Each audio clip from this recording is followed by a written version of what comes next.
Whenever you synthesize outside information into your writing, you must first consider the source itself. That is, who's authoring the ideas, may be different from the writer of the text, who are their credentials, what is the publication they're publishing the information in, and when was the information published. These elements determine how we should treat information from a source, meaning how we should treat a source's credibility. Scholarly sources, of course, are going to be more credible for citing full arguments, whereas popular non-scholarly sources are usually only credible for delivering facts. Experts in a field are going to be more credible than non-experts. Some sources are going to be biased, some may be out of date. These are all the things we need to consider when looking at credibility. Keep in mind, however, evaluating source credibility isn't about deeming some sources as good and others as bad. It's not about selecting which sources we can use and which sources we can't, because we can use any relevant source to help our argument in some way. Instead, evaluating credibility is all about figuring out what we can reasonably trust and what we should be skeptical of, and then acknowledge that skepticism in our writing. And that's because credibility is not a binary. Credibility is a relative spectrum. Some people in publications are more credible than others. Of course, the subject matter of the information also determines an individual's credibility. Just because someone is credible on one subject doesn't necessarily make them credible on all subjects. And just because a publication is less credible than another doesn't mean it's altogether non-credible. Again, credibility is a relative spectrum. Here then are some general guidelines for evaluating a source's credibility. Credentialed experts, they're going to be at the top of the pyramid, right? They're going to be the most credible sources of information. They're going to be so credible that we can often cite their conclusions or the claims that they make in their works without necessarily citing the entire arguments that they provide to back up those claims. And that's because they're so credible that their claims kind of stand on their own merits. We assume that a credentialed expert has worked something out reasonably for themselves. Journalists are kind of a step down on that. They're usually credible in a lot of different areas.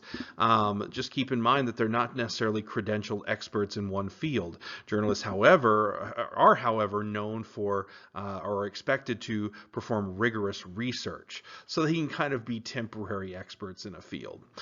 This, of course, all depends on the publication. There's a lot of journalist publications, I put air quotes around that, that are not credible at all, that are known for not just biased reporting, but outright false reporting, that sort of thing. So you've got to keep that in mind too. Also keep in mind that bias does not mean throw the source out. Biased sources can still produce credible information if you give that information its proper context. The same with out-of-date information. Out-of-date information can still be made credible or used in a credible way, again, if you give context. A good example of this would be statistical evidence that's maybe a decade or more old. If the statistics are providing evidence of something that you know is ongoing today, that can still be credible because you can point out, hey, 10 years ago, this is how bad this thing was, and we know it's only likely been getting worse, something like that. So given the proper context, it can still be credible to use. Let's take a look at one of the sources from the essay that we're writing now over the plastic bags. This is our source A. And you see at the top there, you got our source information, a series of authors from an article called Plastic Bag Politics. This is from an academic journal, International Journal of Consumer Studies. So these are going to be credentialed experts. These are academics studying within their field, because you can't get something published in an academic journal unless it's been peer-reviewed by multiple other academics in that same field. And so these are going to be experts. It even says the following is excerpted from an article published in an academic journal. So we know that this is a fairly credible source of information right here. One thing that's interesting to note about source A is that at least the snippet we're given of this, what is presumably a much longer article, the snippet we're given doesn't actually provide any of the author's conclusions, right? It mostly just communicates a bunch of research that they did. And so that's going to be very interesting for how we evaluate it as credible, because there's no conclusions that we can really use in our essay. But so we're basically just going to be reusing a lot of the evidence that they have given here, the researched evidence. And so we ask ourselves, how credible is that evidence? Well, they've cited their sources, all those parenthetical citations, even though we're not given their bibliography, we can assume that because it appeared in an academic journal that there was a bibliography. And so these particular pieces of evidence that these three authors have created are going to be pretty darn credible. And so we just have to figure out then how we can kind of use them to work within our essay. You should also kind of note that a lot of the evidence here seems to suggest certain ideas, but the authors never actually come right out and make those claims.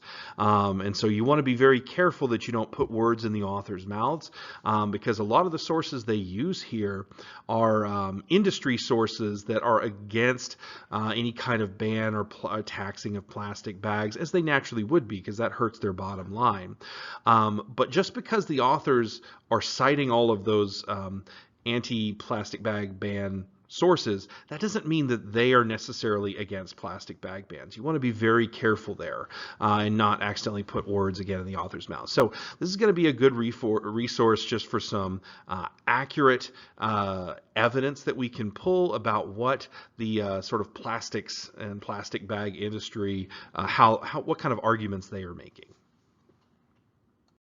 Let's look a minute at source B. Source B is a very different source. Looking at the box at the top, it's by a guy named David Suzuki. Oh, two authors, David Suzuki and Ian Hannington. Article, Are Plastic Bags Really Necessary? Appeared on davidsuzuki.org. Okay, you know, we think of .org as kind of a special designation. .org, we know that it means that it's the property of a nonprofit organization. And if we look at the statement in italics there, it says it's a weblog, a blog post essentially from the website of an environmental foundation. So yeah, it's there's not going to be any kind of business leaning bias here, that's for sure.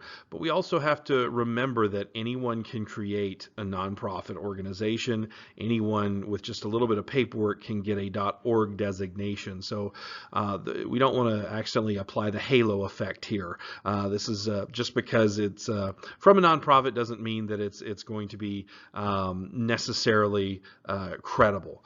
And if we look at the name of the foundation, it's just the David Suzuki Foundation. Again, he could do great work. I've never heard of him, and so we need to keep that in mind going into this, is that this is an environmental foundation, but it's not something widely known. It could just be these two dudes in their spare time doing some good work, but that kind of tempers the strength of their arguments, that sort of thing, and how we can use them. So looking through this particular text, we see that unlike source A, they do draw some conclusions. They do make some arguments here, specifically that right there in the third sentence, outright bans may not be the best solution, but plastic bags pose a big problem that must be addressed. We could use those kind of conclusions to back up our ideas, but if we did so, we would need to, full disclosure, say that it came from, or to say where it came from. It came from a guy named David Suzuki, and two guys, David Suzuki and Ian Hannington. And so if we used these two guys' arguments or their claims just outright, they wouldn't lend much weight to our own arguments. And that's just because who's ever heard of these guys? They're just a couple of guys working for an environmental nonprofit. So you always want to make sure you do that. Whenever you cite someone as saying something, you want to give their credentials. And here all we know about them is that they work for an environmental foundation. So be careful there. There's still some other good information in here that we could use without much worry about credibility. All these great statistics in here, we can reasonably assume those to be accurate. But again, that wouldn't carry a whole lot of weight if we just quoted a bunch of their claims. Let's look at one final source here. We'll look at source C. This is just a chart. Oh, I love these. Gotta love the charts. They're so easy to use in an essay because it just gives you raw data to just kind of pull to support your ideas or to give context to something. And this particular chart comes from the Wall Street Journal. Okay, huge newspaper, worldwide circulation, very reputable. We do need to keep in mind it has a conservative and business bias. But since they're just citing data, I don't know that that bias is going to really matter. Now, we all know from our statistics classes that we can present data in a biased way, but we just have to keep that in mind. And looking at this particular bar graph, yeah, the bias isn't, I can't really see that it's affecting anything here. So we're free to use these kind of raw numbers to help contextualize whatever argument we're making on plastic bags.